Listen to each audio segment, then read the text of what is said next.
Hello, and thank you for joining Nova Roma's Twitch account. This is Decimus Claudius, and I am very pleased to have another interview today. Before I do, let me just say thank you to Cornelius Lentulus for for setting this up.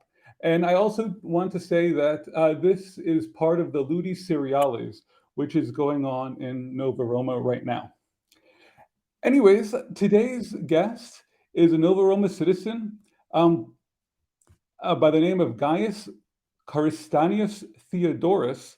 However, he's a retired professor, and he's also known by Christopher Stanley in the world. Um, and we will be speaking for about 2 hours on many topics, and I am very, very glad for him to be on today. Thank you so much for coming on. And I would like to first ask about, how you became interested in ancient Roman history. Thank you. Thank you for having me, Decimus, and thank you also for Lentulus for getting things together and putting us together. It's been really interesting to find out how many places you've been and places you've seen. It's really thrilling to see someone who is in another field, unrelated to this, but just has such a love for Roman history. My own background actually was rather roundabout. I was actually a finance major in university and worked in business for a number of years. And, I had a smattering of interest in history, but I knew nothing whatsoever about the Roman world. But I've been, I'm a Christian, and I became interested in more the historical background of early Christianity, and went to do a master's program in Christian studies at a school in Vancouver called Regent College, and began to learn something more about the social and historical world of the New Testament. But even after coming out from there, it was not really until I, a few years later, went to Duke University and did my PhD in religion with minors in Jewish studies and classics that I really began to get some into the Roman world. Had a very interesting class there where with one of the world's leading papyrologists, where we were spending the entire semester working on one papyrus text from the ancient world, each of us with a different one, and reporting back to the class. And had a class over at University of North Carolina in Roman law and a few other things like that. But still, my primary interest was textual, more so than the kind of social realia that I've gotten into in more recent years. And in my dissertation, I worked on issues of how the Apostle Paul in the New Testament handles the wording of quotations. But I compared this, among other things, with how Greek and Roman authors handled quotations from Homer. And so I was, slowly getting myself into that kind of comparative material. And in the books and articles I've written and edited over the years, I've moved increasingly toward more social history, sociological and anthropological approaches to both religion in the modern world and religion in the ancient world. And so my avenue into the Roman world has been more through the lens of the religious world, the religious history of Greek and Roman religion, Judaism, Christianity, indigenous religion. And a lot of that comes out in my novels that we're going to be talking about. But in the course of doing that, once you start, it's like pulling a thread on a sweater. You start getting into one aspect and another of the social world, and you start learning about things like the patronage system and the way a city worked and variety of things like that. And it's like one question leads to another. And then when it comes down to actually trying to describe this in fiction, you start discovering all the picky little things you never thought about and having to dig in and get even more immersed in the details of daily life. My focus for the last many years has been not on the big historical characters and events, but the lived realities of ordinary people, social history. And most recently, and I'll kind of wrap this up with this, I've just submitted to the publisher a couple of months ago, will be coming out in September, a fairly extensive treatment of sickness and healing in the ancient world, and talking about the lived experiences of how people, what kinds of sicknesses and injuries people experienced and how they treated them, a combination of home remedies and things that we might call medicine, miracle, and magic. And all this is background for talking about some things in early Christianity relating to that. And so I've really increasingly immersed myself in the details of the ordinary people in the provinces, as opposed to probably what people know more about, which is the big historical figures and the city of Rome and that kind of thing. I don't claim to be an expert on Rome itself, or on Rome, even on if you try to give me a test on the events of Roman history, I might fail. But if you want to learn, if you talk to me about how did people actually live and how life was so different in many ways back then than from today, that's really where I focus my attention. And so a few years ago, you published several books, and I'm wondering, are novels something that you want to be published for a long time? Or did you publish just because I know that you published some nonfiction books, but did you just have a spur of the moment idea for a novel, even though you've published other things in the past? I never imagined writing fiction. Just never even crossed my mind until one day, 10, 15 years ago, my wife just totally out of the blue said, all this historical stuff you ought to do, you ought to think about writing a historical novel. And we both love historical fiction. We read or listen to a lot of historical fiction. And the thought had never crossed my mind. And my immediate reaction was, I don't know anything about writing fiction.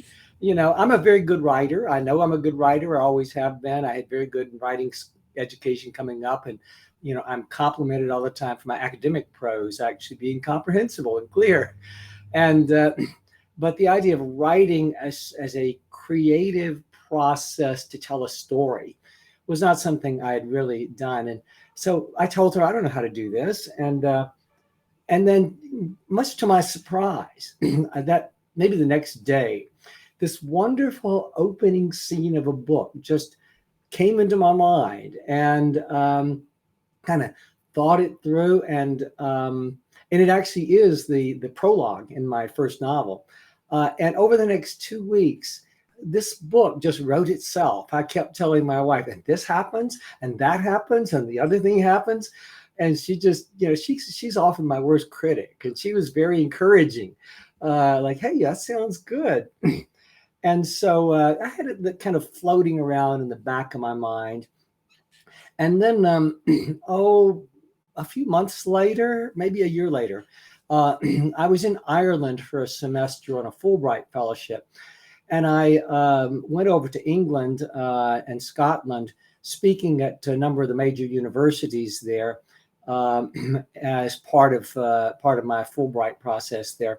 And I was out hiking on some beautiful countryside on a hill ridge in England, kind of central England, and had not even thought about this novel. And I'm walking along, and just this opening prologue scene starts kind of coming to my mind word for word of how to put it together. And I was literally walking along hiking and memorizing what turned into 2 or 3 pages of text, and went back to my hotel room, typed it up, sent it to my wife. And she said, you can write fiction. So this is as good as most of the stuff I've read.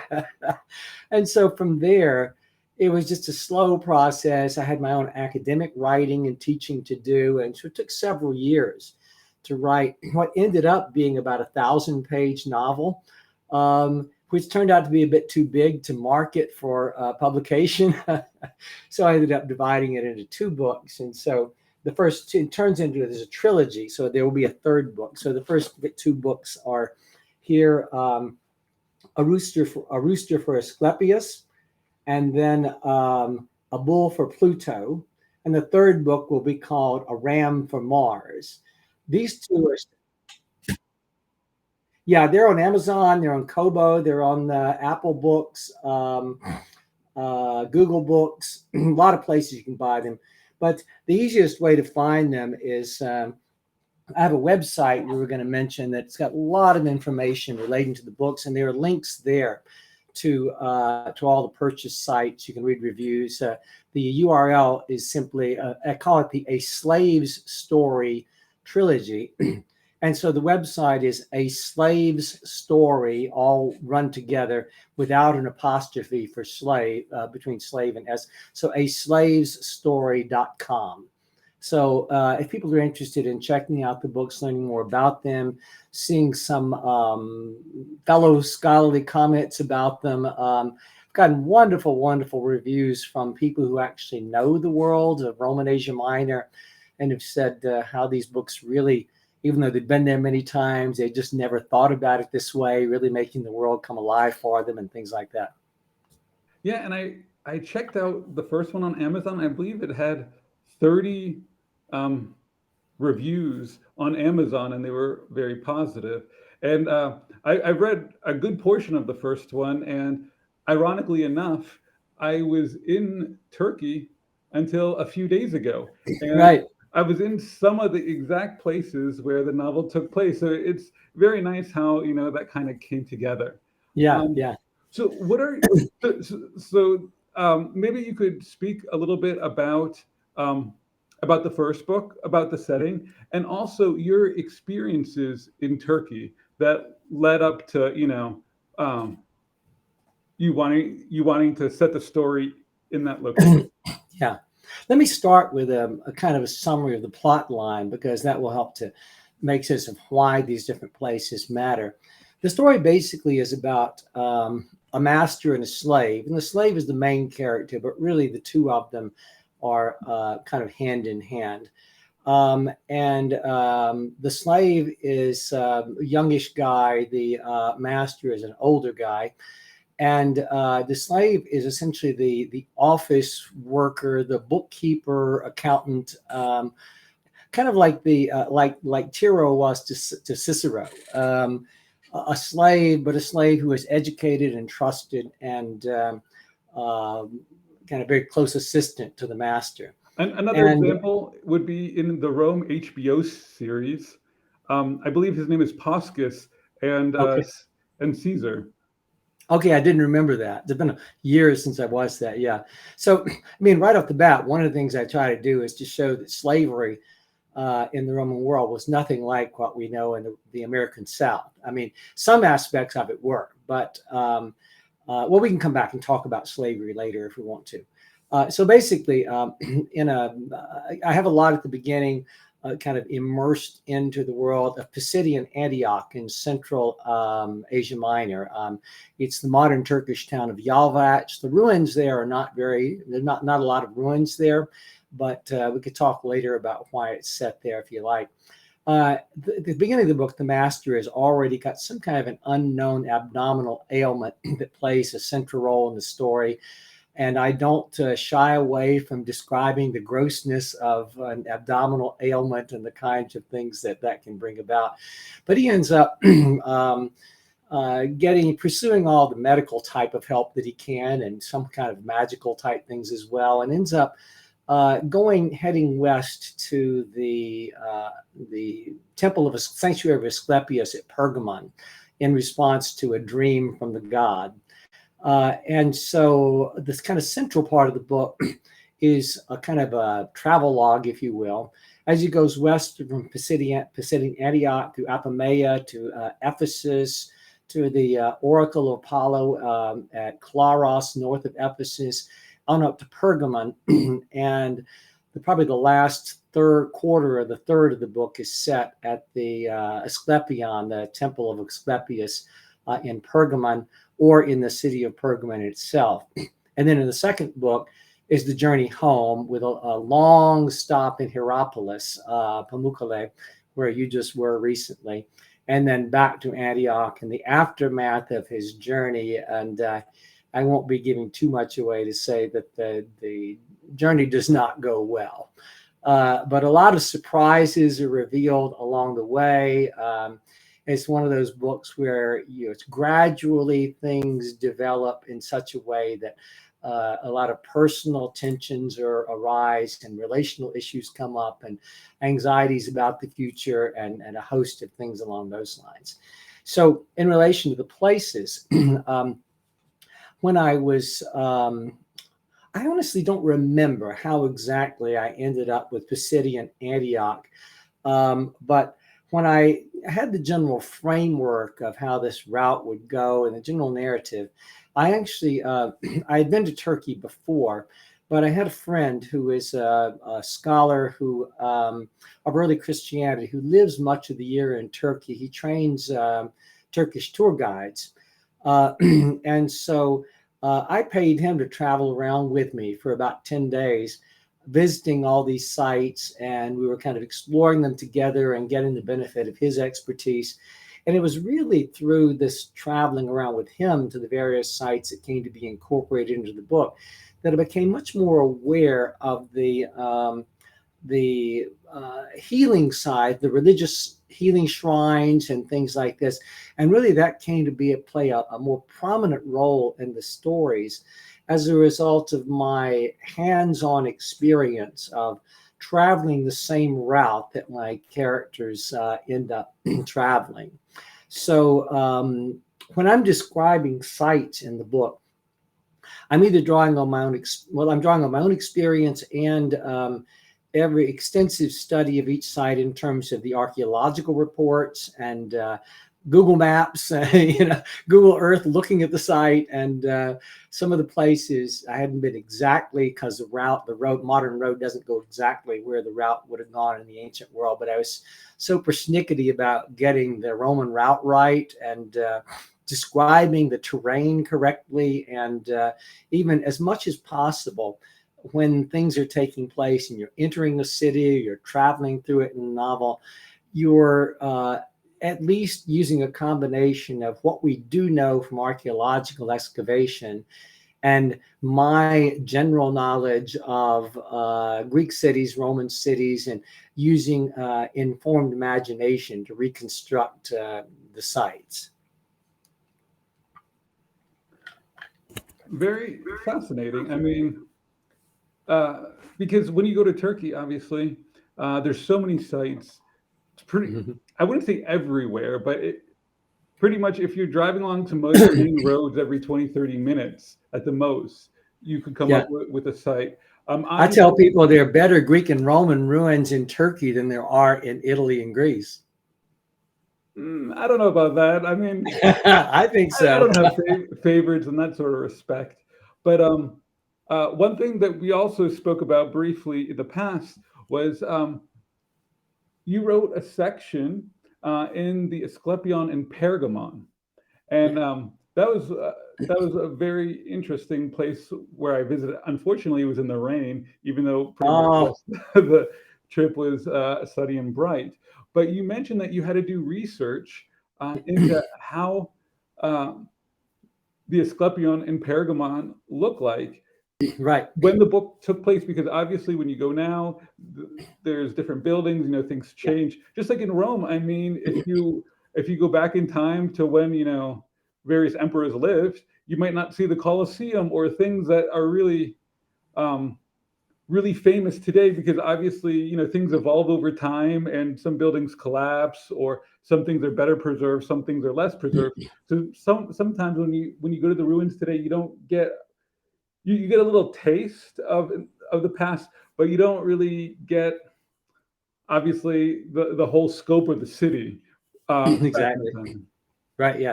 Yeah. When I was, I had been to the Asklepios, and I knew that much of what you see there today that's fairly impressive is 2nd century. Hadrian did a massive reconstruction of the site. And so it resulted in a substantial reconfiguration of how the site was set up and how it worked.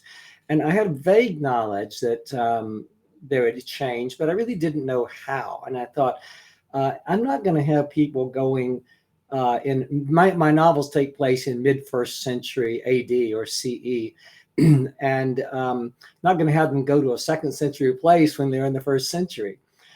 And it turned out to be amazingly difficult to find information. And the primary reason is that the second century reconstructions either obliterated or buried a lot of what had been there previously.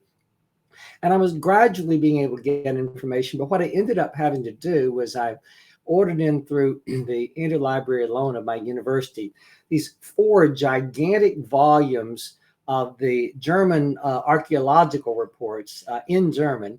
And in the back, they had these pages and pages of color-coded diagrams that were almost as confusing as the archaeological site. And I was just spent hours working through these diagrams in the back, and okay, this wall was here and this building was here, and here's, you know, where the temples and this kind of thing, in order to develop a kind of mental and physical picture of what the site was actually like in that time.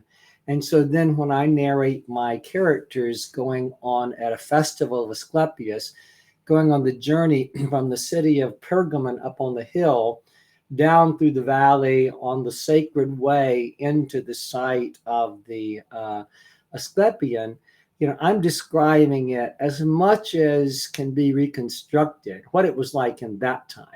I still had to use my imagination in a couple of things. There's no knowledge at this point about where the baths were there. And I put them in at least a historically plausible place. And the theater that is there is second century, but there is at least some indication there could have been a first century Greek theater, a Greek theater there in the first century, and it worked for my purposes to have one there. So I took a little license here or there without archaeological warrant when I had to in telling a story. But insofar as possible in all of my narratives, I stuck with what we actually know on the ground. And as much as possible, as I said earlier, try to replicate the actual social customs and practices and values and even modes of speaking. We all obviously, ancient ordinary people didn't leave writings to go by. And, you know, what do we use? The best thing I could find to at least try to approximate how people spoke at the time was in the plays of Plautus and Terence, a few others like that. And even there, you're getting ordinary people's speech filtered through the lens of elite writers. But at least you get some inkling, particularly of Plautus, because his plays are all about kind of ordinary people.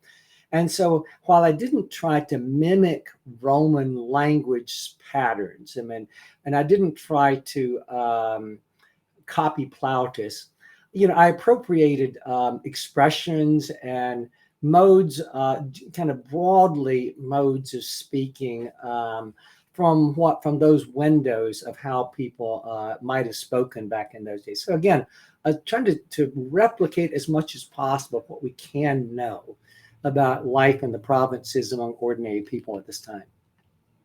Now, I do have one question, and it's about the Asklepion, but not just in Pergamon. I know that there were 3 very famous Asklepions. Actually, I don't know the plural of Asklepion, but in Asklepia.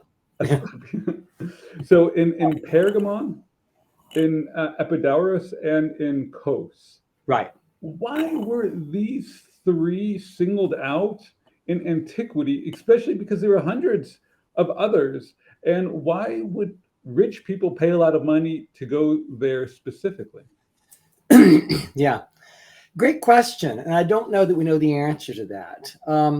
One of the fascinating things that I was addressing in this academic book that's going to be coming out, it's from Bloomsbury. It'll be coming out. It's called Paul and Asklepios, the Greco-Roman Quest for Healing and the Apostolic Mission. And one of the things that I was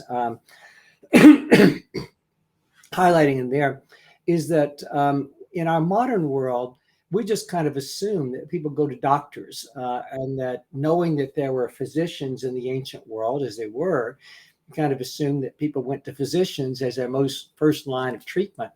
And that's simply not true. And in fact, historically, and coming back to your question, both the healing, the pattern of honoring Asklepios as a healing deity and medicine began at the same place in Kos, island off the southwestern coast of Turkey. That's where Hippocrates was from.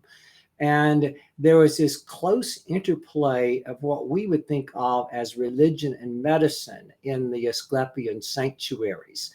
And over time, they continued to influence each other.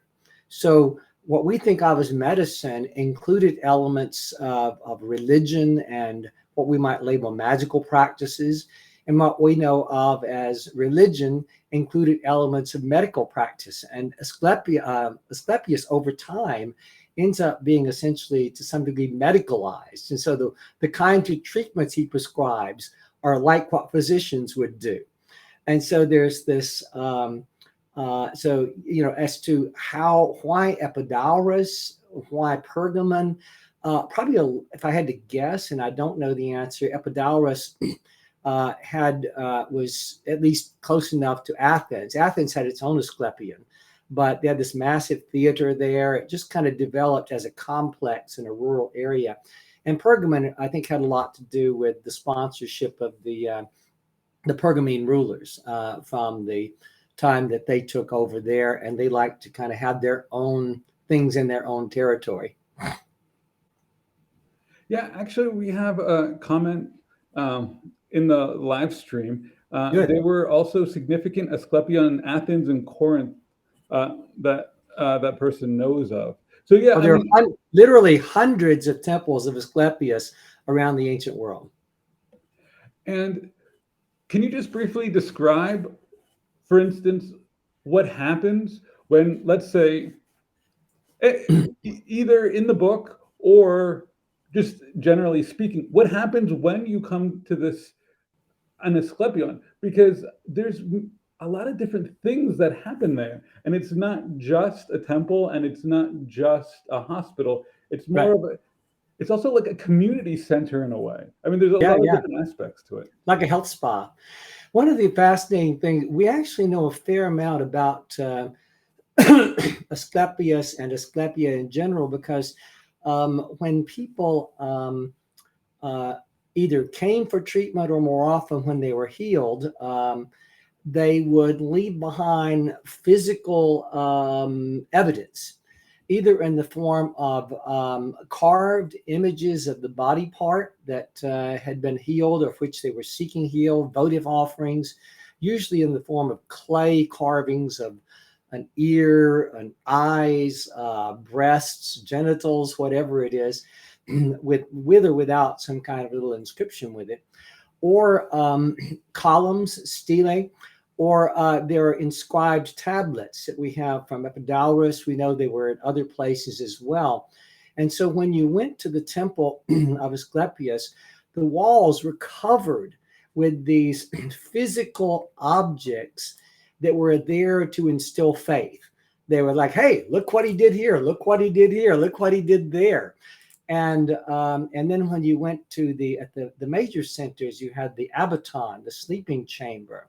The primary aim in coming to a sanctuary of Asklepios, one of these major healing centers, was to sleep in this special dormitory, if you will, called an abaton, seeking a dream in which ideally Asklepios and or his daughter Hygieia would appear to you and either perform a miraculous healing on the spot or give instructions for what kinds of treatments that the physicians who were there also at the Asklepian sanctuary should do.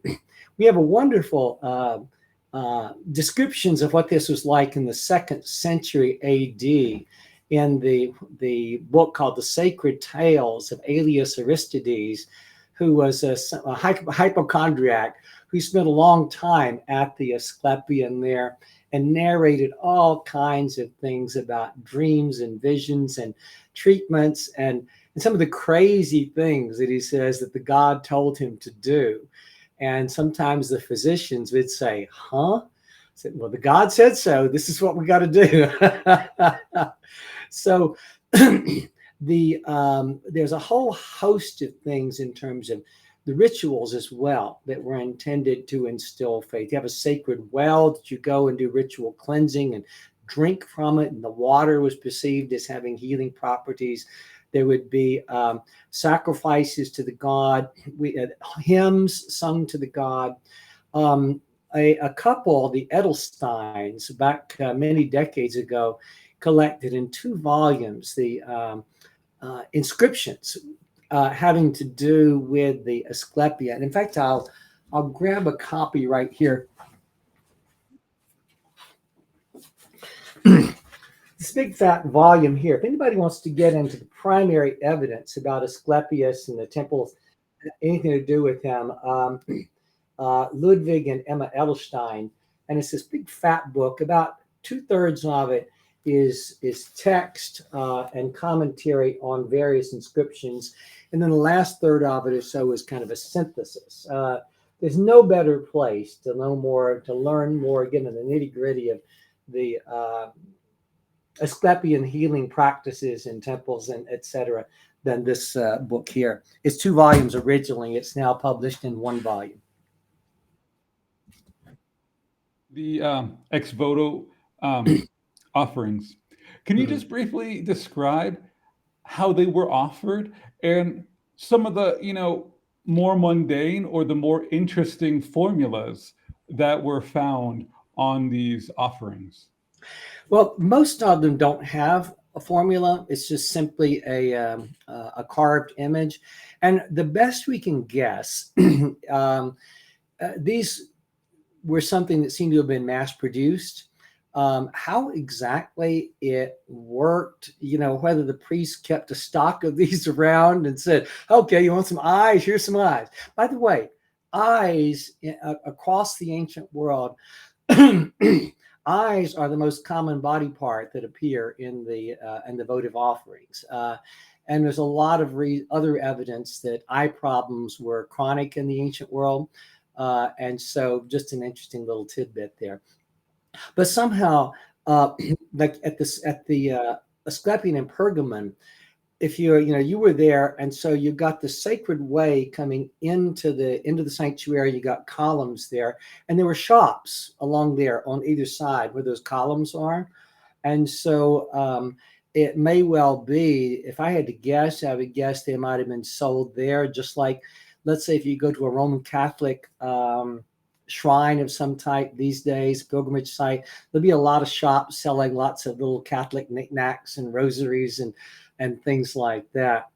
And then, how exactly it got handed over and all with the priest, there's a lot we don't know about those kind of things. But not many of them. Only wealthy people could have afforded to set up a stele, which does happen actually, I should mention in my book, in my novels, Asclepios is not the only healing deity. Most gods could be approached for healing. And I've got in Pisidian Antioch was originally a Greek city before becoming a Roman colony in the 1st century BC, when Augustus settled veterans there. Prior to the coming of the Romans, there's a local indigenous deity called Main Askainos, as the version at Pisidian Antioch. And he has a temple up on the mountain outside of town, and you would have read that part already. And I have them going out at the festival of Main and approaching the god and bringing up an inscribed stele or column, because he wants to be healed, and he has that erected in the courtyard. Later on in the 2nd book, there is encounter with the cave of Pluto in Hierapolis, and the healing issues there as well. There are several other places where I don't have it actually described, but where other gods could be approached for healing. So I start rambling a little bit and answering your questions, but I think the bottom line is, our knowledge goes so far and no further. Now, you mentioned that there are others as well. I mean, I actually have some Roman coins. I have a little collection, and I have some coins with the reverse of Salos, Mhm. and it also has a snake, just like Asklepion. Yeah. So, but to be honest, I'm not sure much about him, about Right. Salos. So, can you briefly, compare and contrast Salos with Asklepios? Not really. The reason that what the Romans did, they did have Solace, and I don't know a whole lot about Solace. It wasn't a big important deity, but as you probably know, the Romans um, had many gods for many different things, even related to health. So every sickness or many sicknesses had a particular deity associated with them. And so the goddess of fever, the goddess of scabies, the goddess of this, that, and the other, or god or goddess. And Salus was one of, I think there were a number of other ancient Roman healing deities, but the Romans took over Asclepius um, in the 3rd century BC. I'm suddenly forgetting the date. 2nd century BC, I believe. But there was this story where there was a plague in Rome, and they finally opened the books of the Sibyl to consult about what they should do, one of their kind of emergency activities. And they come to understand that they are to go and bring Asclepius to Rome, and they'll be healed. And so, according to the story, they take a boat to Epidaurus, and they want to take the statue of Asclepius to Rome. Well, you can imagine the local priests aren't too happy about that, and the Romans have the power. And according to the legend of the story, a snake, this huge snake, and Asclepius was associated with snakes for reasons we could talk about later, actually came out and got on their boat. And they took that snake back to Rome and took it to the island on the Tiber, where the snake got out, swam to this island, and so they built the temple of Asclepius there. And voila, the plague was over fairly soon. And so they adopted him with a Latinized name of Asklepios, simply a Latinized version of Asclepius. And they promoted the worship of Asclepius. He essentially was indigenized into a Roman deity from that time forward. So I think at that point, Salus kind of takes a back seat. It'd be my understanding, but someone can certainly correct me in the feed there if they would like. Sure. And so, my last question about this topic is um, did Christians and Jewish people also go to Asclepion? Because there's a major religious component, but also, there were doctors there. Right. So, were there evidence of Jewish and Christians there as well? That's a fascinating question you asked. That's something that I do explore in this academic book that's coming out. And one might imagine, of course they didn't. This is worshiping a false god or something like that. And like you, as I bored into the evidence, I initially thought, of course they didn't. And the more I dug into it, I thought, no, we can't say that. Partly for the reason you just said, that is that these Asclepian sanctuary. Now, you've got to distinguish a moment between the local temple of Asclepius. Every city had its local temple, and you could go there for healing and to offer sacrifices like you would to any other god. Whether you could sleep if the temple was big, the temples of Asclepius tended to be small, interestingly, small and plain. Asclepius did not like wealth and display. And that's why the title of my first book is A Rooster for Asclepius, partly because it has to do with the last words of Socrates, but also because Asclepius preferred simple offerings and was accessible and was beloved across the Roman world for that reason. Um, So anyway, the big sanctuaries, though, this where they had physicians and medical facilities and health spas, if you will. They had the baths, they had the music and performance. It was very much of a holistic healing kind of environment. And in those settings, you didn't have to necessarily participate in the cultic worship. But even then, you could imagine that Christians or Jews could say, well, these aren't really, not really a God anyway. If I have to go through this just in order to get treated as a precondition.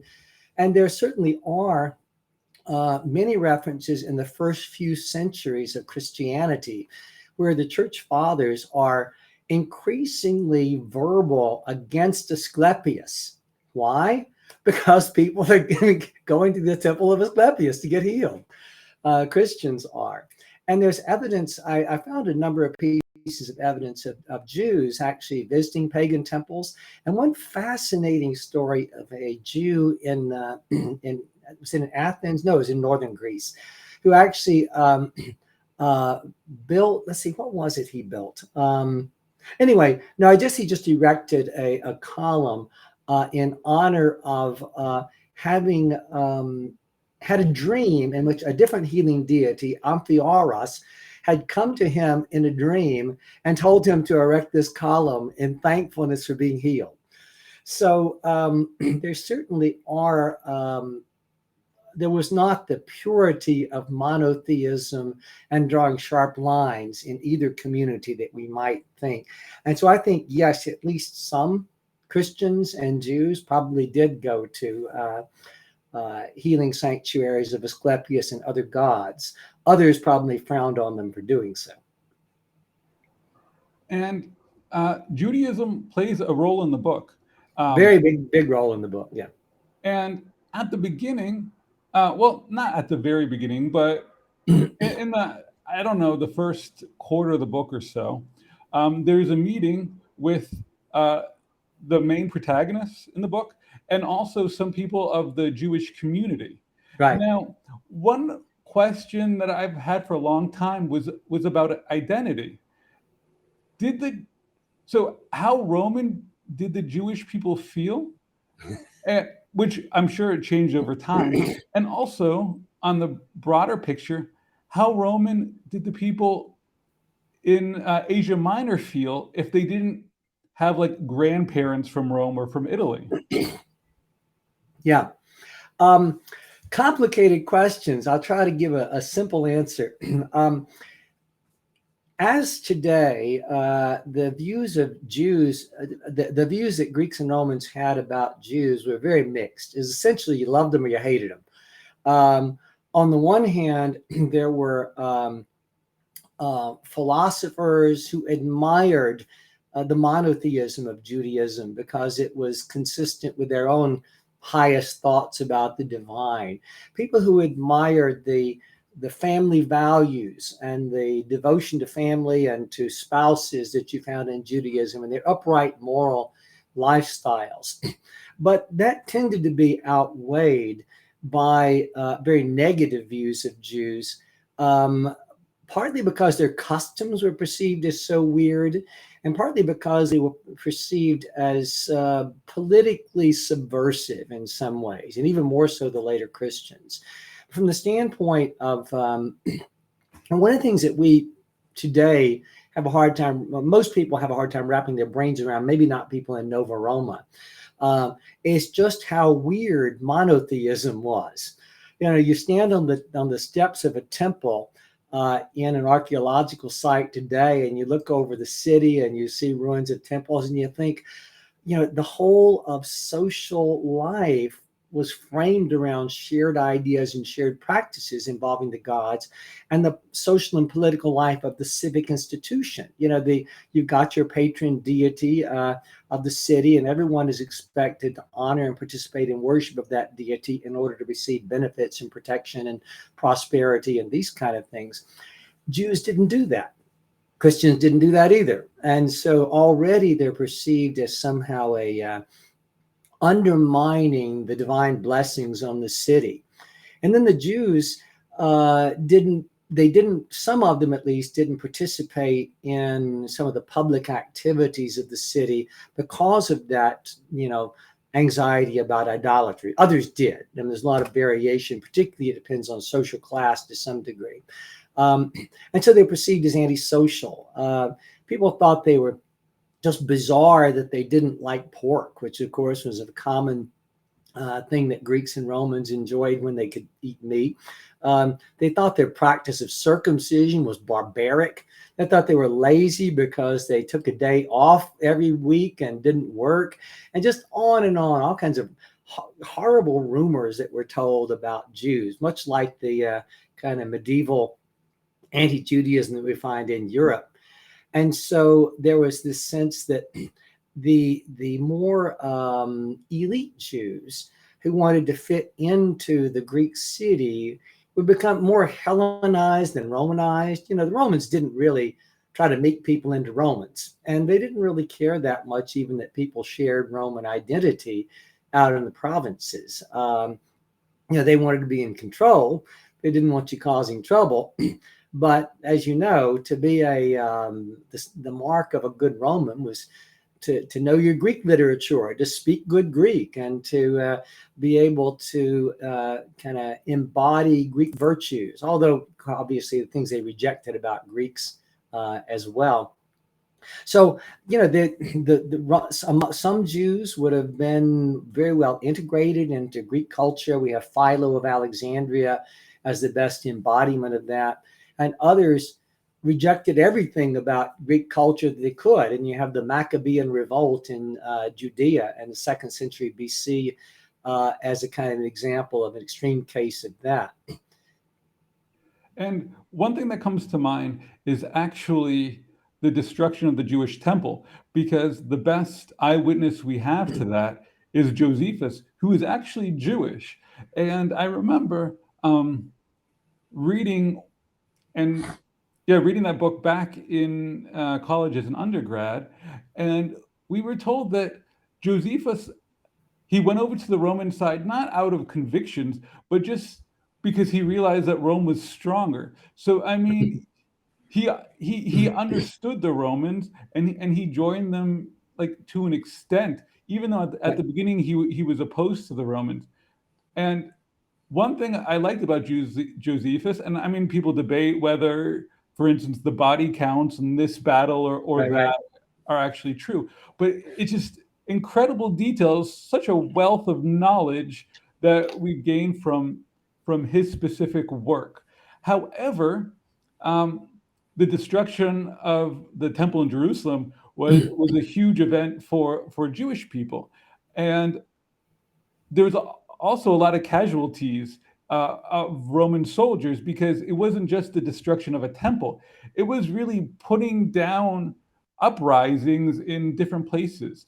Right. So, and actually, I believe it was Hadrian, after putting down an uprising, was so pissed off with the Jews there that he actually banned them, and he consecrated it to make it a to Isla Capitolina, so a pagan city. But were these uprisings also contributing the fact that people were upset with the Jews, or were these uprisings more just seen as just localized, just in some far off country that doesn't matter? Well, you got to read my third novel once it's written. Well, of course. The third book will actually be taking my slave character, who is eventually liberated, and I know, and in fact, I'll give away another little spoiler because it's going to be important to our conversation. He discovers near the end of the first book, and grapples with it in the second, that actually his mother had been Jewish and had been hidden from him. And so he's starting to grapple with his own Jewish identity. And is he going to accept this in a world where, as you would know, the first part of the book, there's a lot of anti-Judaism expressed in the first part of the book. And one of the major issues in the book is the master and the slave coming to a better understanding of Judaism and to a more accepting view, and perhaps even a positive view of Judaism. So but without giving, well, I'll just leave it at that. So the third book takes the slave to Israel, to Palestine, in the years leading up to and going through the Jewish revolt. And so I'm actually in about 3 weeks heading to Israel and Jordan to do some. I've been there several times, but I want to go there do some more on-site research at sites that will appear in the third book that I've either not visited or haven't looked at with this in mind. So, which places are you going to go to specifically? Excuse me? So which places in Israel and in Jordan are you going to go to specifically? Oh, well, it's two things going on here, so I have to nuance it. My wife, her cousin, and his wife are coming with us. So partly I'm taking them to sites related to Jesus, the Gospels, things like that. But the particular places that I'm going in relation to incorporation into my narrative, Sepphoris is going to play a role. Josaphat, the Jotapata back in Josephus' narrative, where he is besieged and claims to be the only survivor and ends up going over to the Romans there.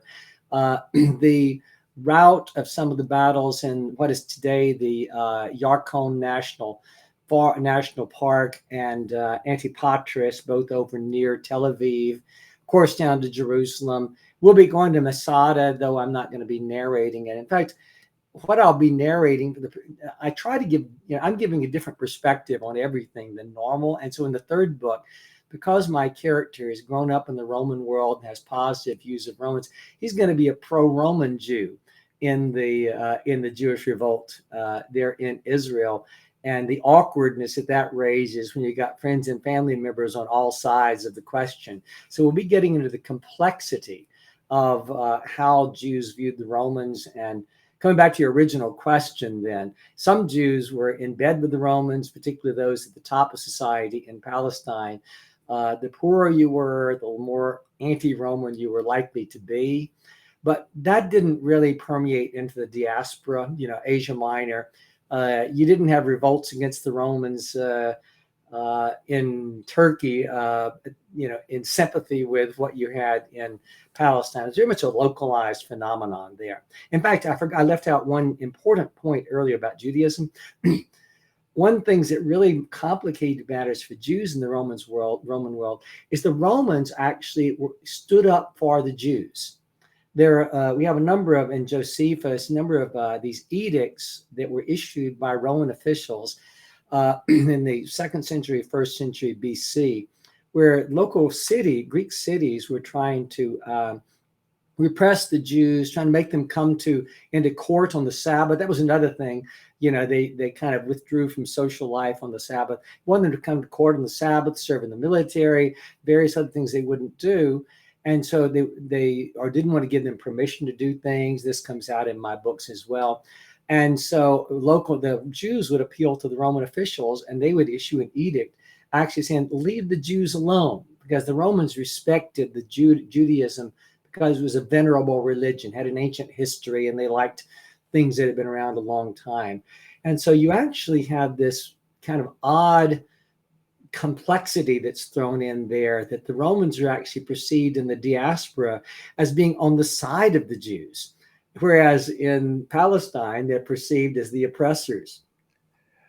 If I'm not mistaken, I believe that some of those edicts passed before the Jewish War were actually not very friendly, because I believe it was Caligula wanted to have a statue to him. Well, that's in Palestine. Yeah, that was in Palestine. Right. But due to the uproar that was revoked, so it wasn't always just due to the goodness of their heart. Yeah, it was also just due to the political situation, in Jerusalem at the time, and what the Roman rulers could get away with and what they couldn't get away with. Obviously, this is before, especially before Hadrian's time. Yeah. Well, the Romans had a security interest in Israel, Palestine, that they didn't have in these scattered communities of Jews around the rest of their world, because he had the Parthians had invaded from the east in the 1st century BC, and they had all these political machinations where the Parthians were involved and the Nabateans were involved on occasion. So they needed to keep the peace in Israel and dominate. They didn't have anything against the Jewish religion. They were concerned about these people who were not wanting to pay their taxes and not wanting to have Roman presence among them, because this is Yahweh's land and there's no place for foreign rulers here. So certain kinds of Jews who felt like the Romans had no right to be here caused problems for them. So there was a security, peacekeeping, maintaining the eastern rim of the empire concern in Palestine that they didn't have in these scattered communities elsewhere. Okay. And to go back to Turkey, I'm wondering, how did Asia Minor fit in to the Roman Empire? And I mean, I've been to various places in Turkey, and sometimes you'll see, for instance, if you go to, I believe, Lycia, you'll have certain sarcophagi that are a bit different than other provinces. But for the most part, at least the archaeological evidence which I've seen, is there's not much of a big difference in terms of items between the provinces in Western Turkey, but there is quite a difference between, let's say, Turkey, or Asia Minor is more correct, and let's say Greece or Rome. So, I mean, so where does identity fit into this? Is it more of a Asia Minor identity? Is it more of a Greek identity in a Roman world? Yeah, it was complicated because Asia Minor, there are something like, I've forgotten the number, but something like 50 different little ethnic enclaves documented, people groups who had their own name and their own identity. And this changed over time. So before the Greeks and the Romans were ever there, the Greeks, of course, were on the west coast of Turkey very, very early on. But inland, you have Turkey is a fairly mountainous country. And so it's almost like you got a people in each valley, or in each mountain, or whatever the case may be, that because of geographical isolation, had their own languages, had their own customs, their own gods. A lot of these, we only know the names, they died out over time. They merged in over time with others, but some of the main ones continued, and particularly some of the indigenous deities and some of their practices. Above all, Main, who I mentioned before, was worshipped the moon god was worshipped in temples across Asia Minor. And of course, above all, Cybele, and the great mother goddess, who was the dominant deity across Asia Minor. But she goes way back to the Hittites and others, all the way back to Çatalhöyük, where you got this feminine deity back in 2500 BC or something like that. We have the statue. I just want to say that when I was in the Ephesus Museum, yeah, right before you see the large cult statues to Diana, there are actually a lot of these carvings to Cybele or Magna Mater. Yeah. They were found in caves. And right before you go into this, in this dark room set up kind of like a cave, there's also images of Cybele or Magna Mater over the civilizations. And sometimes it'll be 500 BC or 2500 BC. Right. And I actually took some pictures and I uploaded it to Nova Roma's Facebook page during the Ludi to Magna Mater.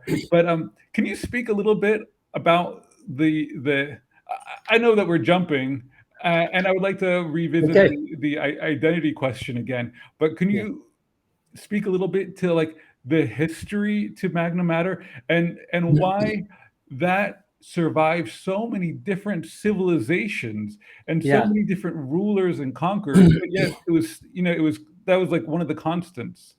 Yeah. Well, one of the things, one of the mistaken notions that, I consider myself a feminist, but feminist scholarship sometimes has done some things that maybe don't end up holding up over time. And one of them was this idea in the early days of the feminist movement that religions were all religions or many religions. Religion was originally feminine, and everybody got along. And then you got these big male war deities that come in and mess everything up. Certainly, we do have an important place for female deities from Mother Earths around many cultures around the world, and was dominant in Asia Minor as well. But it seems that more often the feminine divine presence is associated with fertility, and not fertility just in the sexual sense, but fertility of the land, the animals. You put yourself back into an agricultural society, and fertility is survival. You've got to be able to have your crops to grow and your animals to have healthy children, and your children to survive in a world where where half the children died before age 5. Efforts to manipulate supernatural forces to bring fertility are a common concern of cultures around the world, back as far as we can trace human history. And that is usually associated in some sense with females, for the obvious reason that among humans, women are the ones who give birth, and they're the ones who are the nurturing of children, and in traditional cultures and things like that. So I think that it's not, to some degree, there's an actual continuity of deities. In fact, on my webpage, I have a blog tab where I post periodically about things to do with Roman social life, and particularly in relation to Asia Minor. And I've got a blog post there about deities, about the feminine deities in Asia Minor, kind of giving an overview. So we can trace a certain amount of continuity in the feminine deities, at least from, say, the Hittites or Proto-Hittites forward. So maybe 1,800 BC coming down. And Cybele does seem to be, and I use the Greek pronunciation rather than Cybele, but Cybele, Cybele, whatever. Romans eventually take over the name Magna Mater when they take her to Italy. But you can pretty well trace her presence for about 1,000 years, because the iconography is very similar. She's generally pictured as seated on a throne with 2 lions or leopards or something on either side, and with a kind of a battlement crown on her head. And you get these similar kinds of images even when the name changes. And so a common idea. And of course, as you know from having been to that Ephesus museum, we have Artemis. The picture of Artemis in the temple at Ephesus has nothing to do with traditional Greek deity Artemis. This is Cybele under another name, and she's got a lot of the same features. And interesting that if you've been to Aphrodisias, one of my favorite places in Turkey. They've got a statue of Aphrodite. This is almost the same as the statue of Artemis in Ephesus. Both of them are really Cybele sort of in Greek form. Stylistically, yes. The details are a bit different, because in Ephesus, you would see a lot of bees, but that also has to do with the city of Ephesus. And you also see a lot of bull's testicles, which are a bit amusing to see rows and rows of bull testicles. Well, if that's what they are, who knows what it is? There's a lot of dispute on that, but yeah, that's true. So I mean, when you see bees and you see bull's testicles, you think you think of fertility, I guess, because bees are very industrious. I don't think they have such a long life, but they're constantly working and procreating, and bulls, and they fertilize the crops. Yeah, and bulls, well, I mean, they contribute to making. They're the embodiment of male fertility in many cultures. Yeah. The Aphrodite statue didn't have either of those, but they had other important. Structurally similar, being a kind of monolithic column with the crown and the vestments, and so at least in a large scale, it's definitely not Venus. This is not the Venus de Milo. And actually, in the comments, Hortensia Faustina wrote that Magna Mater Idea saved Rome. Isn't that a bit ironic? Because the Rome the Romans are so proud of themselves, but yet a foreign deity, and back then, I don't think it was quite a backwater, but Asia Minor was far away from Rome. I mean, significantly far away from Rome. Yeah. And to have a foreign deity save Rome rather than a traditional Roman or Roman/Greek deity. Yeah. Yeah, my memory, if my memory serves me correctly, she was the first deity, non-Roman deity, to have a temple built in Rome. And it was exactly, similar situation with Asklepios, brought her in for healing. As the Romans moved outward and became more aware of other cultures, of course, we all know how they identified their own deities with the Greek deities, but they did the same thing with native deities. And so this made it wasn't so much bringing in a foreign deity as they would say, hey, that god or goddess over there, that's the same as ours, just in a different form. And this enabled them to embrace more and more deities within their system. And Hortensia Faustina just added in the comments, it tied into Troy, which I actually forgot because the foundational myth of Rome with Aeneas, he originated in Troy, and Troy is in Asia Minor. So I mean, right. There is that connection. Yeah, and with also they check the Sibylline books, and such as in a time of national emergency. So right. I guess it was foreign, but not that foreign. Right. And again, as you know, the Romans didn't really set out to take over Asia Minor. It was just kind of foisted on them when the Pergamene king died and willed his lands to the Romans. And then it's like, the camel gets his nose in the tent, and you got to go a little further and a little further. And next thing you know, you've got they're in charge of an accidental empire. I mean, in many ways, the Romans' empire was an accidental development over time. It was not a planned process. It's actually interesting. In the Pamukkale museum, it's sometimes you read Pamukkale Museum because that's the Turkish name, or you see the Hierapolis because that's the ancient name. They actually have a huge bust to the last king of Pergamon, who gave the area, I believe, in his will to the Romans. Now, sometimes you see, for instance, Hellenic kings, or kings in different places that have or that the Romans did a Roman statue for, but not quite like this, because it was a huge bust, and you could tell that so normally, not always, but many times the Roman conquered the place, so they wouldn't have a bust to the last conquered king. But since he gave it into his will, I guess he was more celebrated, more of a patron of the city, or kind of I don't know if they would. Hierapolis is part of the Pergamene Empire. He was their king. So there's no real issue there. I mean, Pergamon controlled much of Western Asia Minor. So they had their own empire for a couple hundred years there.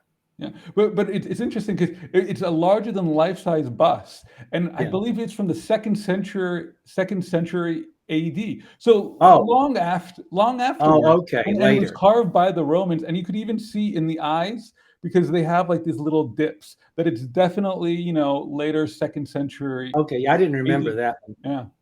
Very interesting, because like I said, normally Romans conquered the area and they wouldn't celebrate the last king.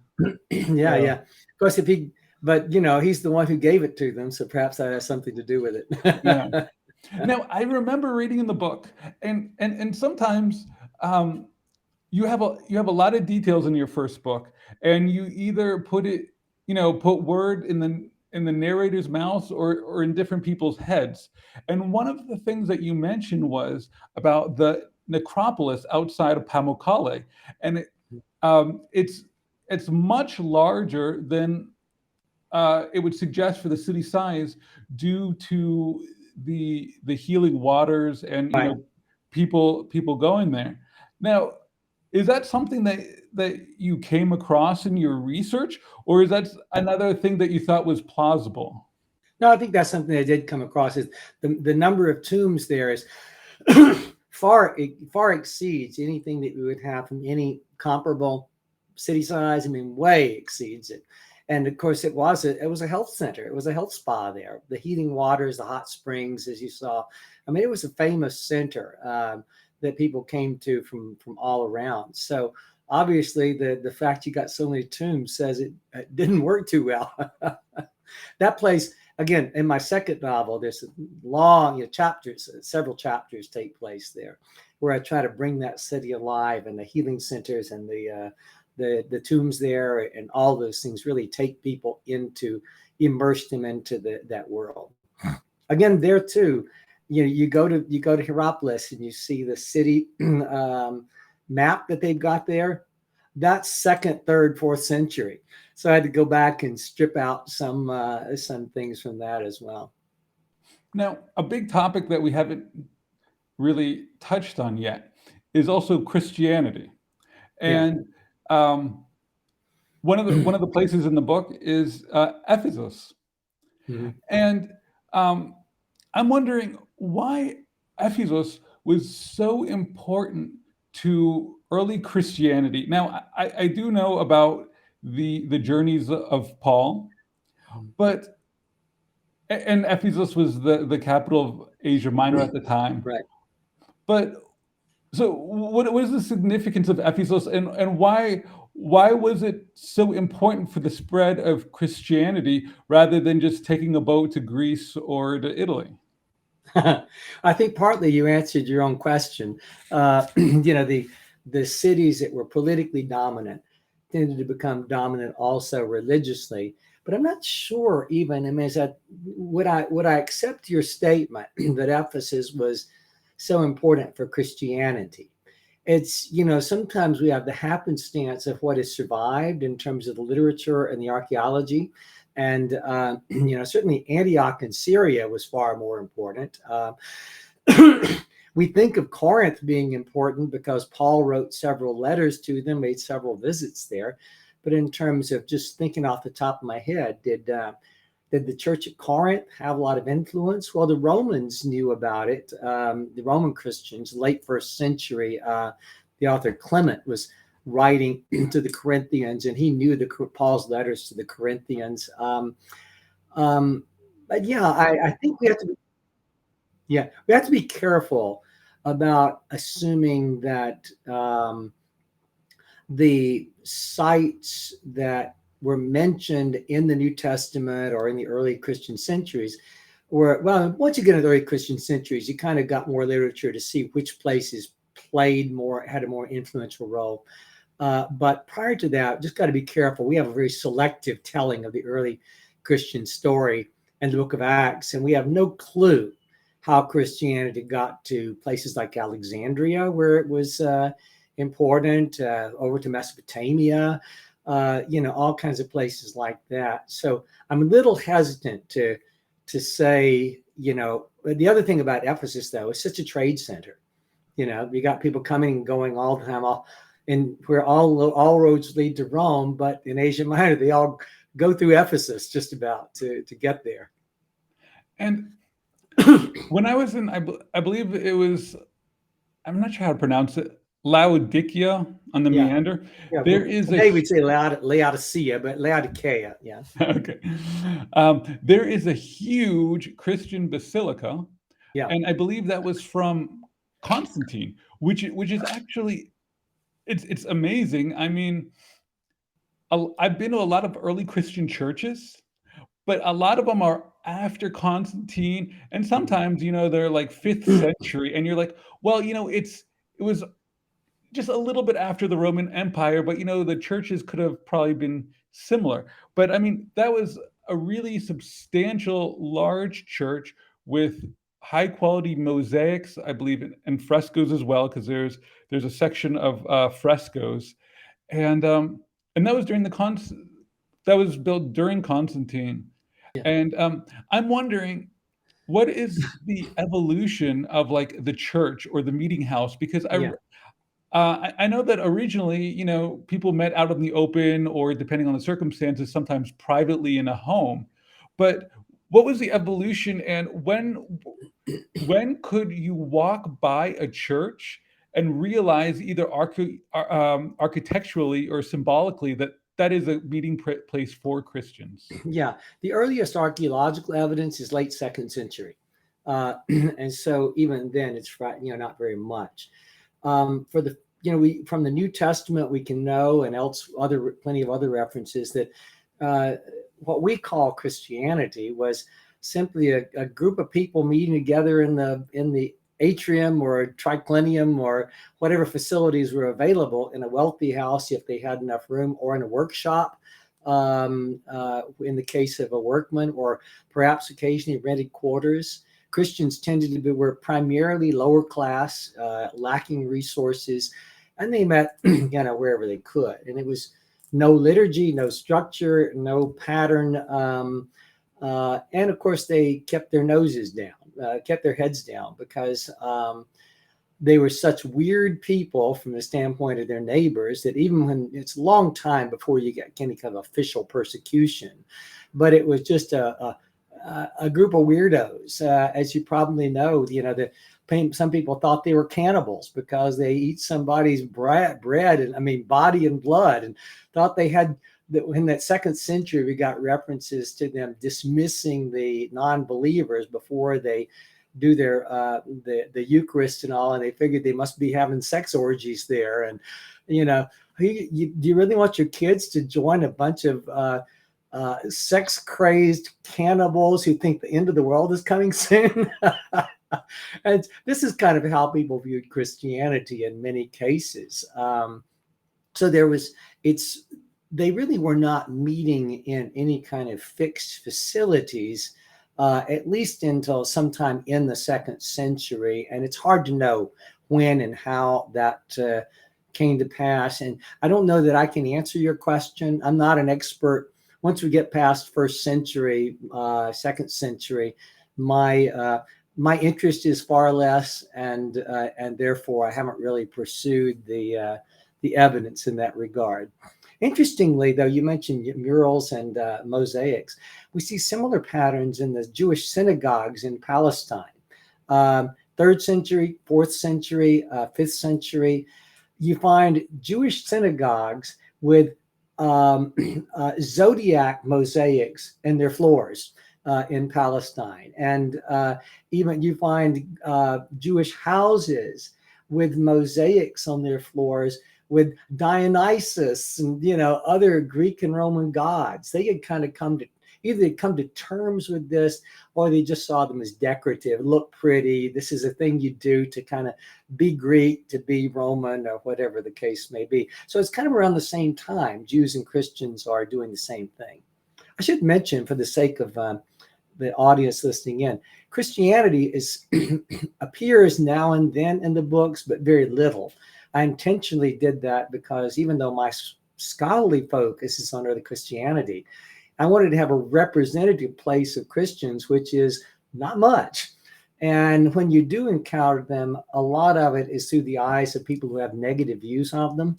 And so I wanted to give a sense of just the strangeness of this group. But I tried to give, some positive representations as well, but it doesn't appear very often. Tiberius Julius Nerva wrote in the chat, do you think that Christianity has gained popularity in society? So this is back in the ancient times, mainly due to its emphasis on the social question. I'm not sure about the social question wording that he mentioned, but is it more of like an emphasis on society and also social values rather than just a performative religion? Yeah, it depends on what period we're talking about. 2nd century, 3rd century, there are Roman sources that testify to these Christians. They not only care for their own poor and needy, they care for ours too. And so there was something that might be what she's referring to, the kind of generosity of Christians. taking care of the sick, taking care of the poor.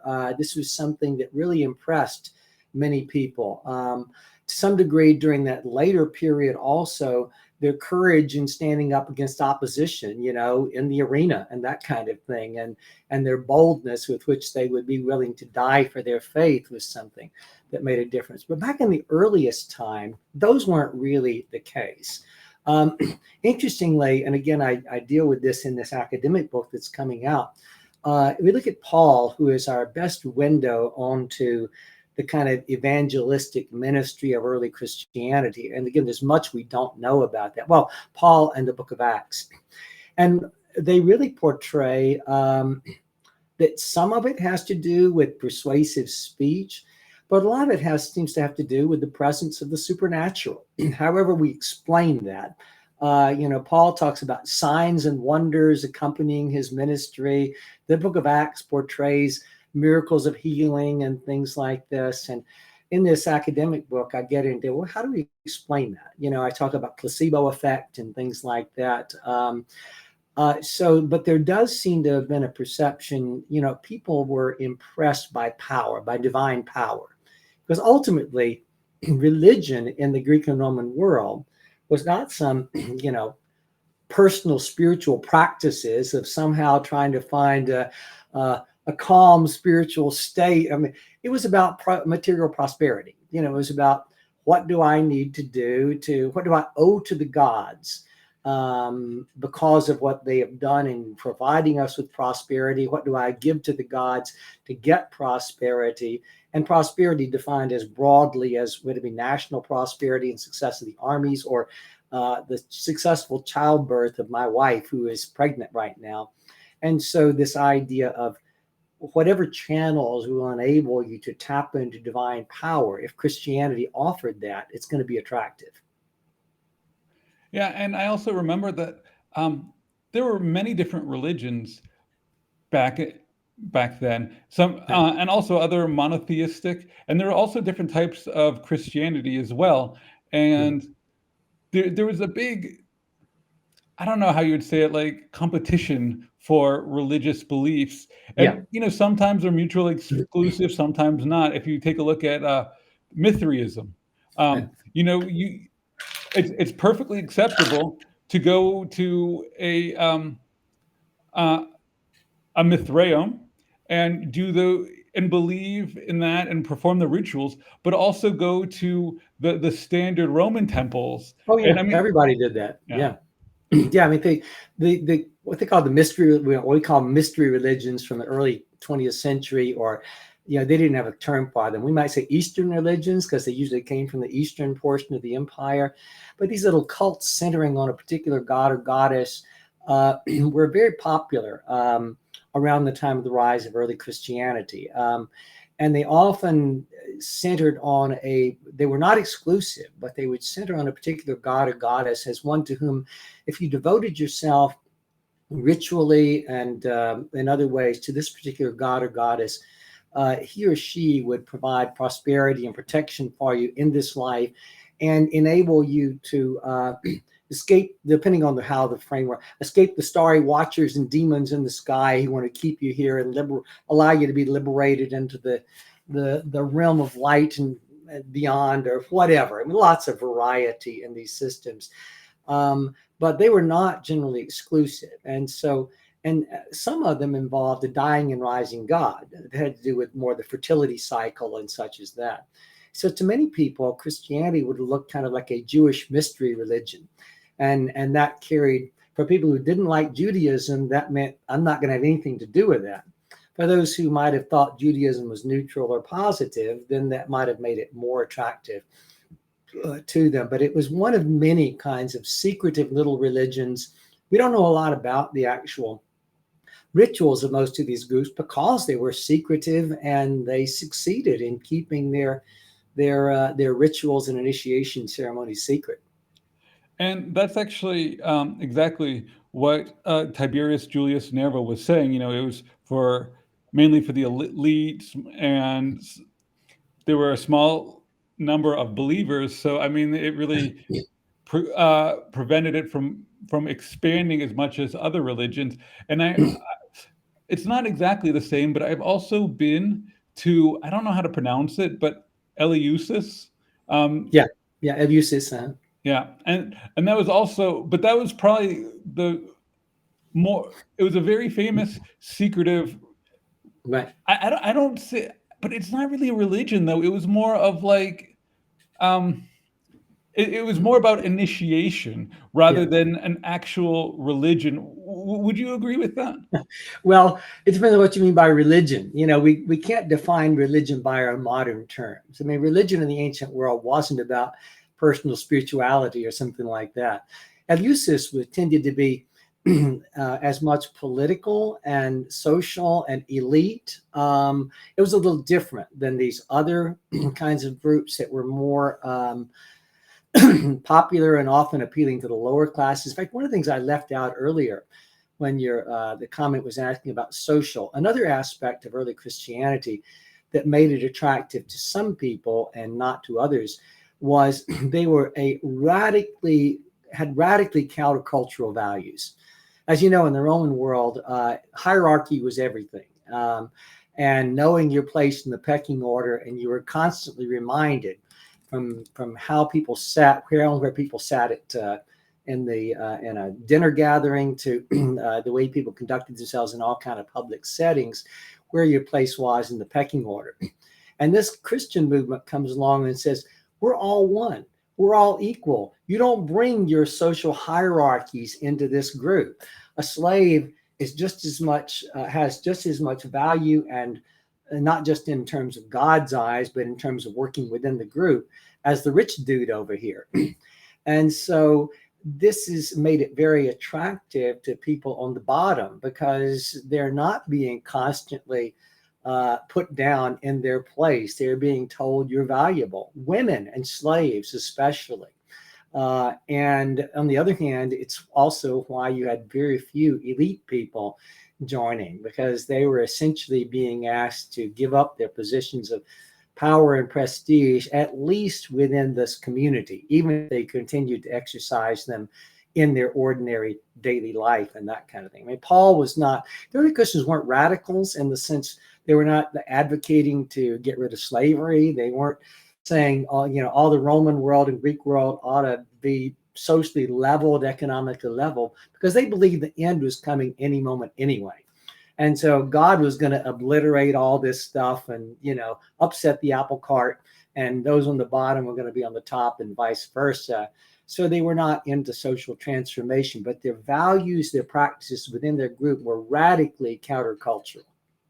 Hortensia Faustina made a good point, and she wrote that Isis and Serapis worship were pretty popular, and so with the Romans, and there were issues with it that it attracted lower classes. Yeah, Isis and Serapis had a more universal appeal than Christianity did. It didn't have, one of the things about these other religions, they didn't place the kind of social lifestyle restrictions on people that Christianity and Judaism did, nor they were religiously exclusive. And Isis was appealing as again, the embodiment of the divine feminine. She survived the longest as a competitor to Christianity, she and Asklepios. In fact, in the 2nd century, Isis was perhaps the most popular deity in the Greek world, at any rate. And some of the early Christian iconography of Mary and Jesus was taken over from Isis and Horus. So very much a competition there. And so certainly, Serapis, for those who don't know, is essentially a made-up god. I mean, in some sense, you can say they're all made up. But when the Greeks took over Egypt, they essentially created Serapis as a way of having a deity that was both kind of portrayed as both indigenously Egyptian and Greek. And he actually gained popularity and became known as a healing deity and many other things as well. And Hortensia Faustina also said that there was a connection with Isis and Horus and Madonna and the Child. I mean, there's similar iconography. And I've actually been to several museums, and for instance, like a terracotta so statuette. And it's you don't know. I mean, Right. you kind of do know due to the dating, but you could say, wow, that could be either. It could be either or. We Mary and Jesus. Yeah. Exactly. Yeah. Unfortunately, we only have 25 minutes. It's such a fascinating conversation. Yeah. I did ask you to do 2 readings Yeah. from your book. The first reading that I would like you to do was to give the readers a bit of a taste of Asia Minor, to kind of give them a bit, of what to expect in Yeah. the location. Yeah. I chose 2 passages from fairly early on in the book that have to do with very mundane things. I mean, they end up playing a little bit of an important role as the story goes on, but the book is full, both books are full of these mundane moments of ordinary life, within the household and within the city streets and things like this. And so I'll read a couple of pages from one of the initial encounters. It turns out to be something important later, but it's fairly ordinary description of a patron with clients coming to see him in the morning and a particular episode. By the way, I should mention, the first book is available on audible.com, and the second book will be in the next week or 2.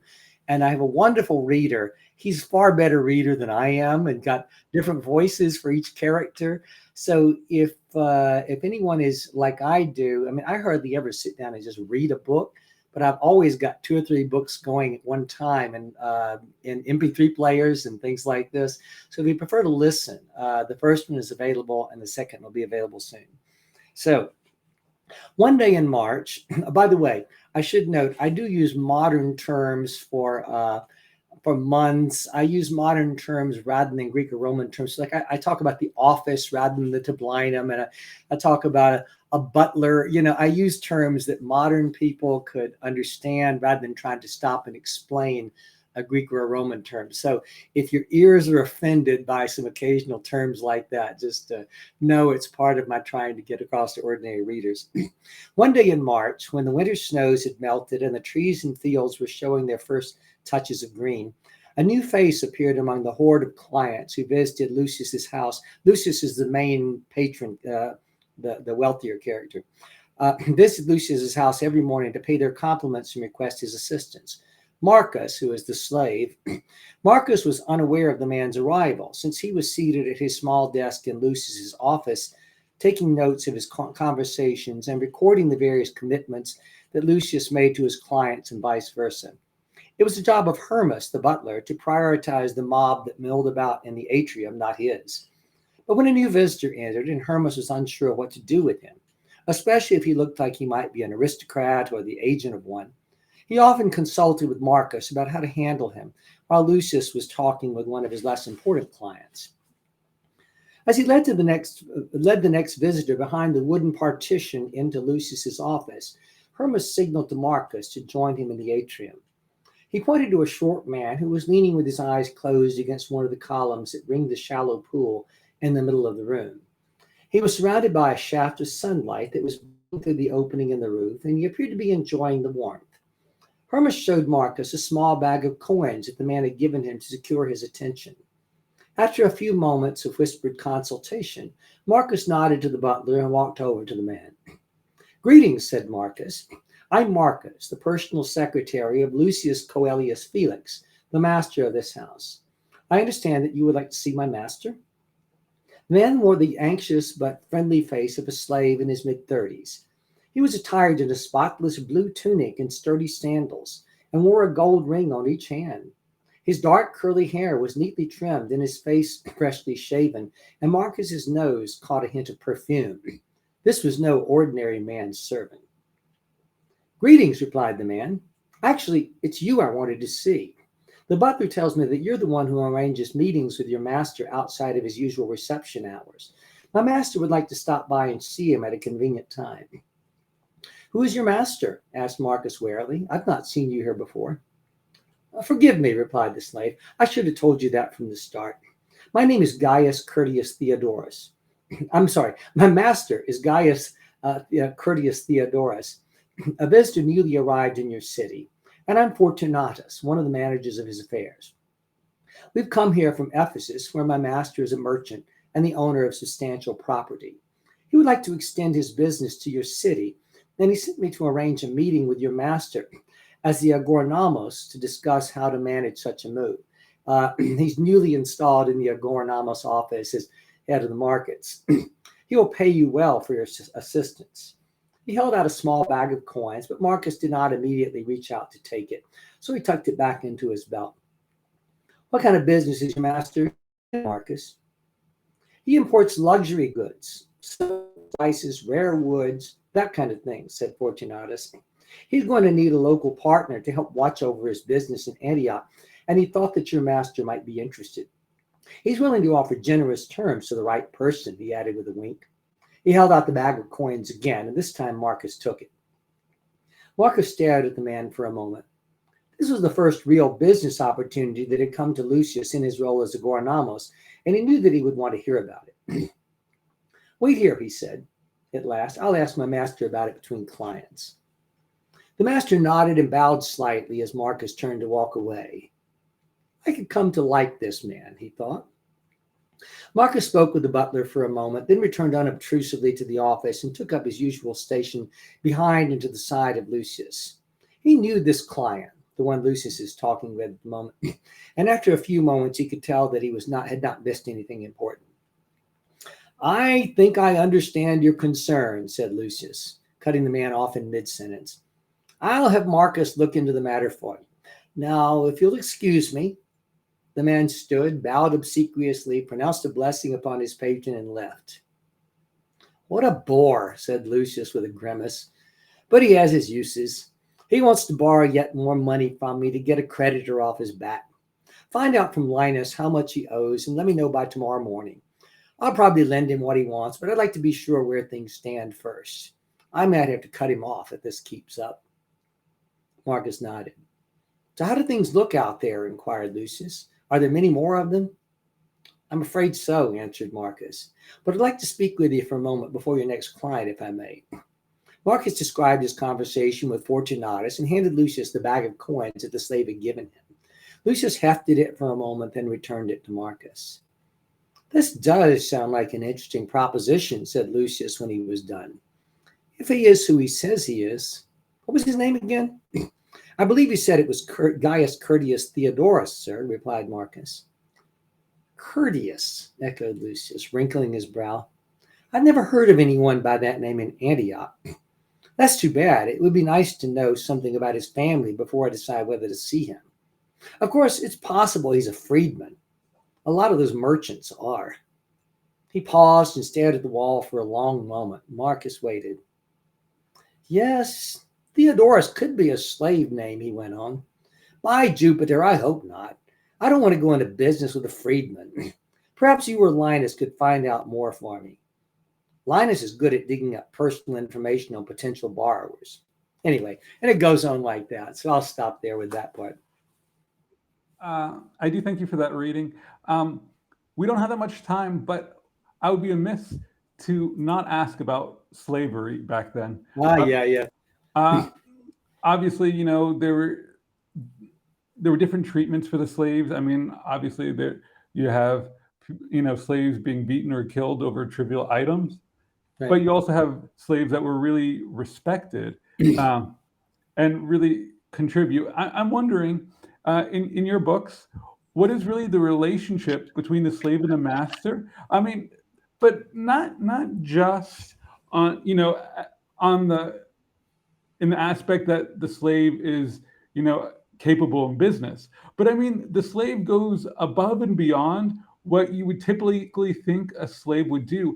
And right. he kind of anticipates the needs of the master. Right. He tries to do everything in his power to lift up his master while not showing any ego. I mean, with it, and maybe it's revealed later in the book, and I don't want to be don't want to have spoilers, but what is his motivation? I mean, like, why does he really give his 110% of making his master happy? Yeah. I should say that I too try to give diversity of slaves as the books go on. So certainly we know there were people who were abused, and I do show some of that in my novels, both physically and sexually. And slaves were they were property, and I show him recognizing that at various times in the book. So I don't want to give the impression that I'm trying to present an apology for slavery here. But one of the things that is so radically different about Roman slavery than what we know of say, the American South, is that given a society where there was no social safety net, it could often be better to be the slave of a wealthy person than to be a poor freed person. You had food, you had a roof over your head. If you were someone who was fortunate enough to be closely associated with the master and the family, whether as a pedagogue or as a nursemaid or a hairstylist or as a secretary and an accountant or whatever, you could get special favors. It was very common for slaves to be freed in the Roman Empire, and usually after they were done with childbirth age, men at least at age 30. And so you were wanting to be on your best behavior, not only to avoid punishment, but also in order to further your own cause. A slave in a position like Marcus's could make money, get bribes and tips. Slaves could go out and work on their own if their master allowed them to. Technically, the money that they owned remained the property of the master. And as you'd see in my novel, that ends up getting abused later on by my master's son. But it can be a basis for saving money to buy your own slavery. Some slaves of wealthy people became wealthy themselves. A slave could own property. A slave could own other slaves. And one of the tropes that you find in some of the Roman literature from the time is the boorish freedman, the slave who gets freed, and he's actually richer than these old line Romans. And they borrow money from him in order to, support their lavish lifestyles, but they look down on him and mock him, and such as that. So very different world. As odd as this sounds, slavery in the house of a wealthy person was one of the few opportunities for advancement for a poor person in the Rome. I mean, that just sounds so odd to us, but it was a way that you could. It wasn't that common, but it could happen. Absolutely. In fact, you mentioned Ephesus. When you're standing there facing the Library of Celsus, that big arch to the right was built by 2 imperial freedmen.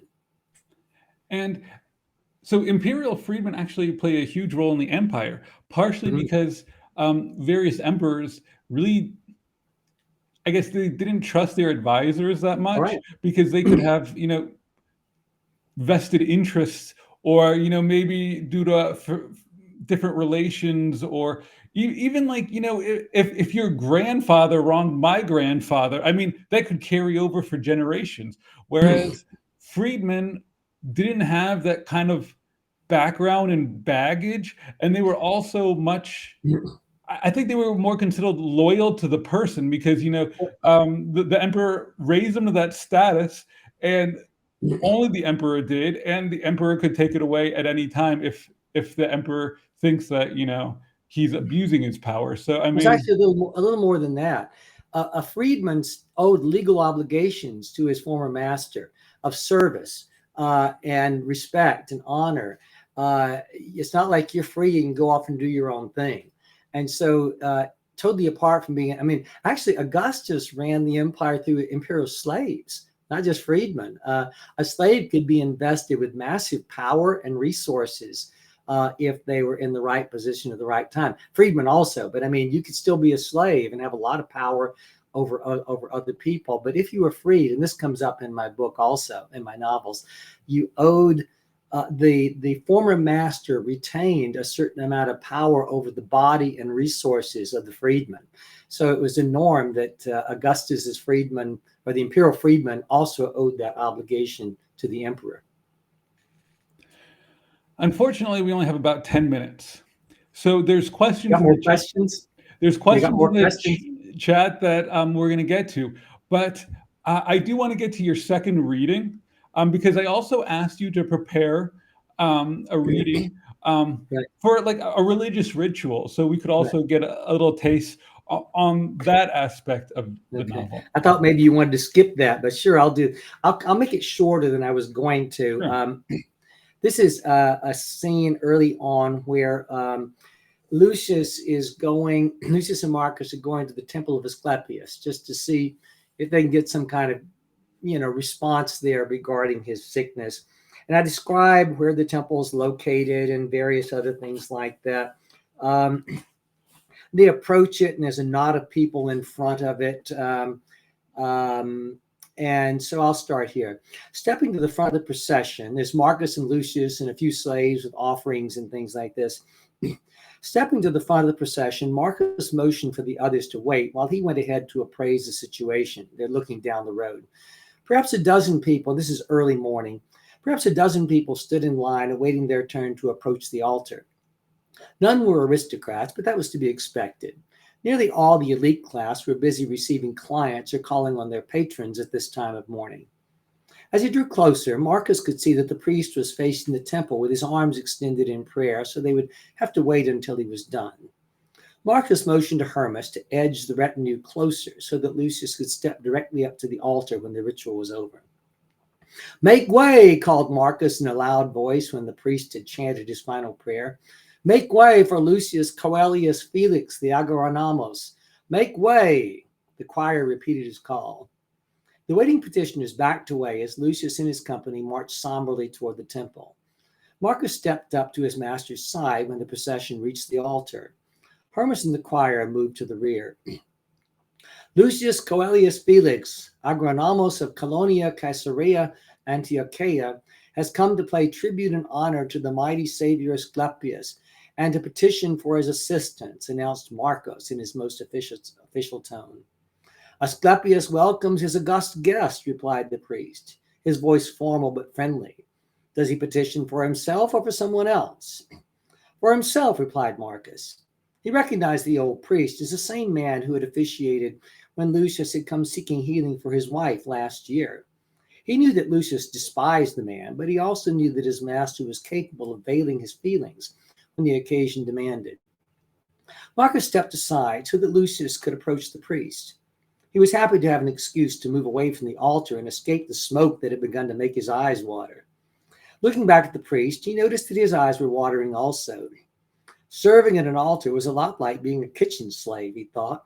Both jobs required people to ignore the discomforts that came with regular exposure to fire and smoke. Marcus wondered how they could stand it. Lucius pulled a corner of his toga over the top of his head as a gesture of respect for the god. The priest nodded, and the flute player began a slow, quavering tune. Lucius cleansed his hands in the bowl of purifying water that the priest held out to him. Then he turned to face Amica, one of the slaves. Lifting the rooster carefully from his arms, he handed it to the priest, who passed it off to a waiting slave. The bird remained quiet throughout the transfer.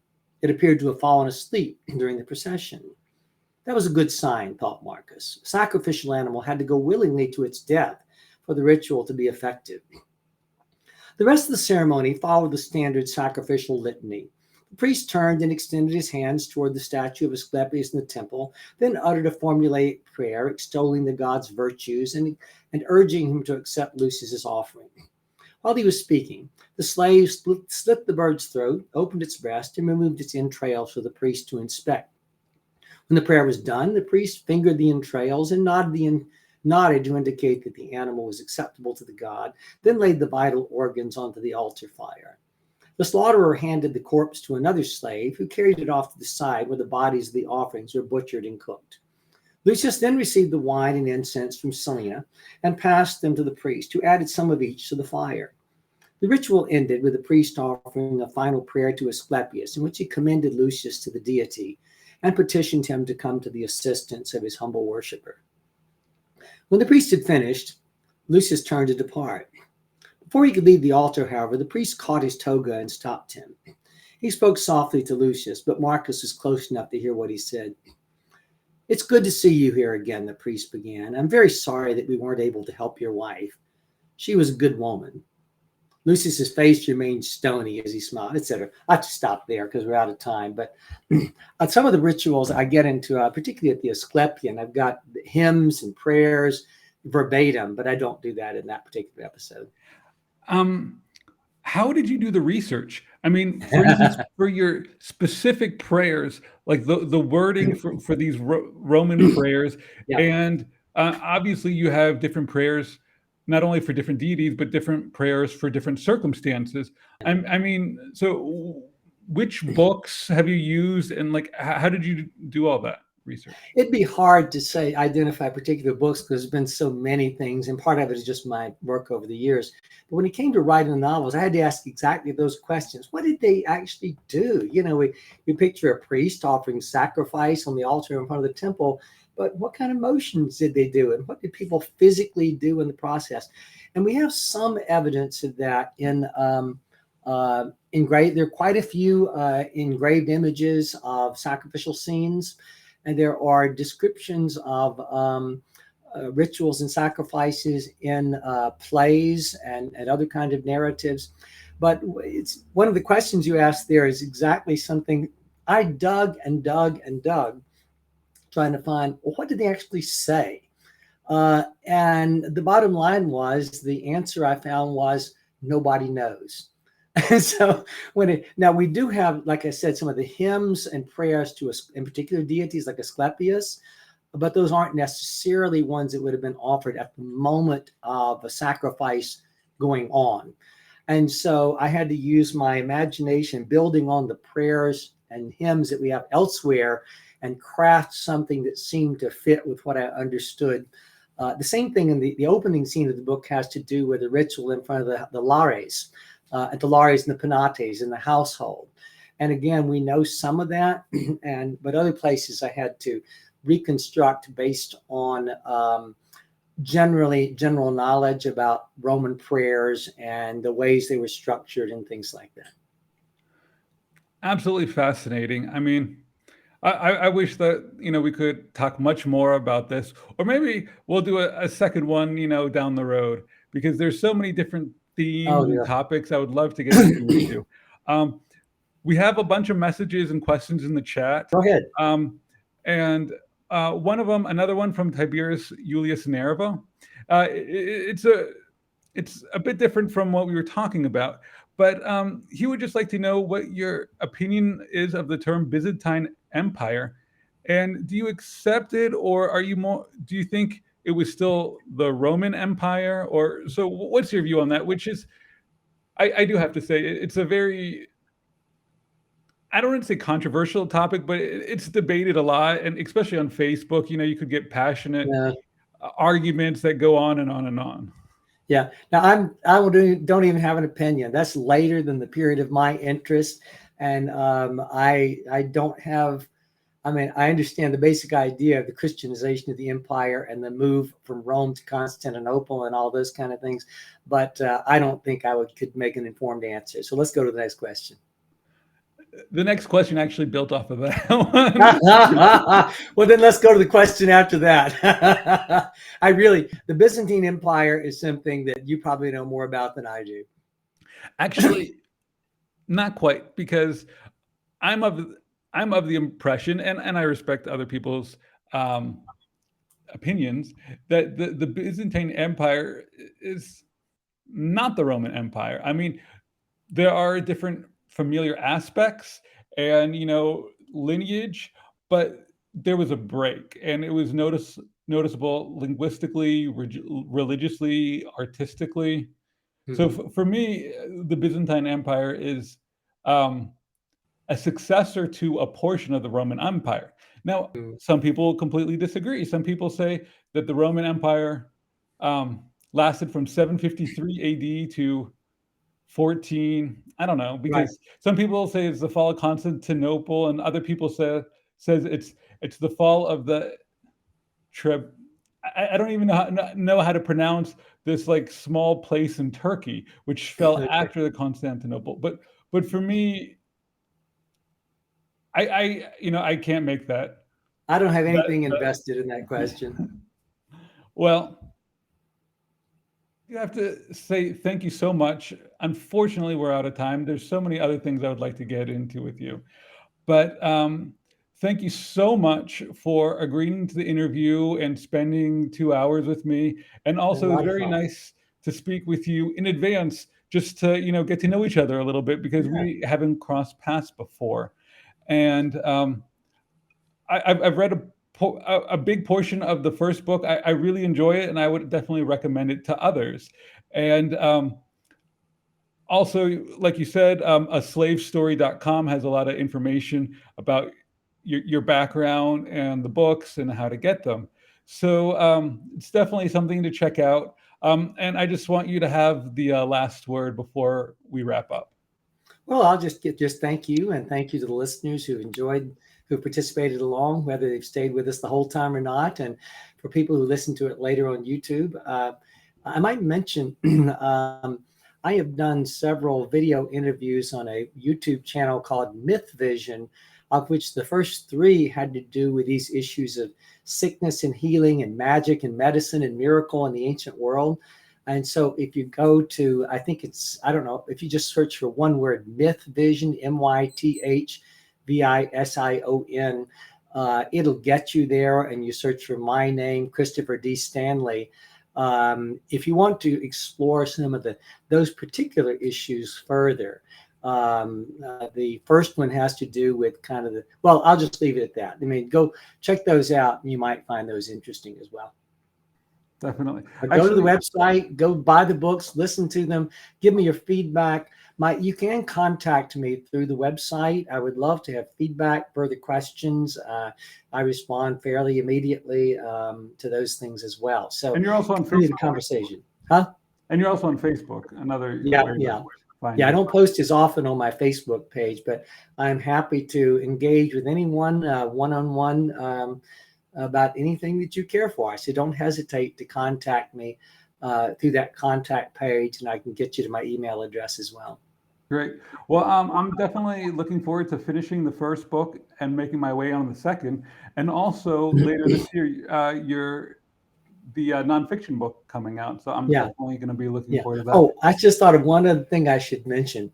The first book is kind of slow developing. There's a lot more action and things in the second book. So stick with it. Thank you so much. And thank you for everybody's contributions in the chat. Some of the things I could get to, some of them I couldn't, but it's been such a great time. I'm not sure who I'm going to interview next month. I'm going to be in a few places in the US, including the Metropolitan Museum of Art, which is such a wonderful place in New York. And also I'm going to visit the Yale University, where they have a lot of items from Dura Europos in Syria. And that's going to be amazing. So we'll see what happens with my next interview. But anyways, I hope you have a great Sunday afternoon, actually, because it's 6 hours ahead. Thank you. All right. Thank you so much. Goodbye. Goodbye.